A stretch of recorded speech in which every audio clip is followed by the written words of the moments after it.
as if being discarded wasn't painful enough. The lack of closure that you're given by the avoidant when they discard you is throwing salt in the gaping wound. You thought you had finally met your person, your soulmate, your twin flame. There was a connection and a chemistry unlike any other. You finally felt seen, you felt loved, you felt valued. And then out of nowhere, blindsided. You're given vague, surface level excuses as to why you're being dropped like a sack of potatoes. And then when you push for clarity, you're not only not given any, you're even possibly ghosted. They disappear altogether, and it happens out of nowhere.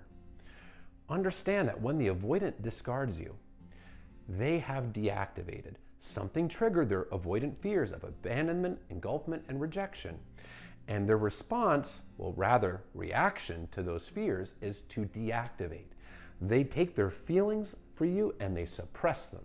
They bury them. They don't allow themselves to access their feelings for you anymore. It's a maladaptive self-defense mechanism. They detach from their emotions and they're not feeling anything for you anymore. They're not allowing themselves to, which is why they can be cold and lack empathy. Now keep in mind, their methodology of coping with emotional and relationship stress is to avoid it. The root word in avoidant is avoid. So they're not reflecting on their feelings. They're not reflecting on their fears. They're not reflecting on their behavior. Self-reflection is something they avoid. So they have to assign surface level explanations as to why they're discarding you. Think about it this way. If you don't reflect on your feelings, if you don't self-reflect, how can you possibly articulate your feelings to somebody in any kind of coherent manner?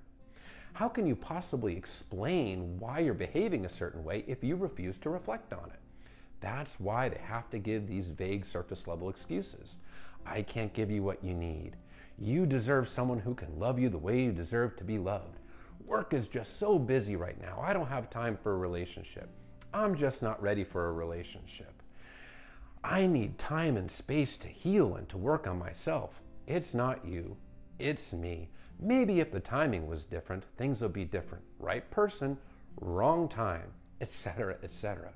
These are all very vague surface level excuses that the avoidant gives so they can continue to avoid self-reflection, which means avoid taking accountability. So understand, the discard is actually a result of somebody who is emotionally unavailable, that doesn't self-reflect on their behaviors. Something triggered those fears, the fears that come from childhood, the childhood attachment wounds, and they reacted in the way that they've learned how to do starting from childhood, which is to run from their problems, to deactivate.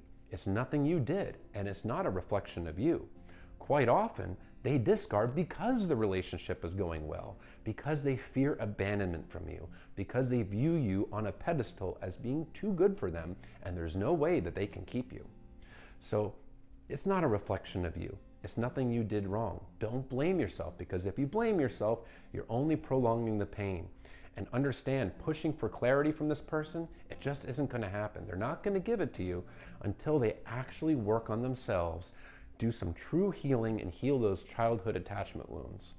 That is when this person can begin to self-reflect and articulate feelings in a coherent manner. But until then, you're just not going to get anything above and beyond surface level excuses. It's fear-based behaviors that are maladaptive defense systems. It's nothing you did. It does hurt, but it's not your fault.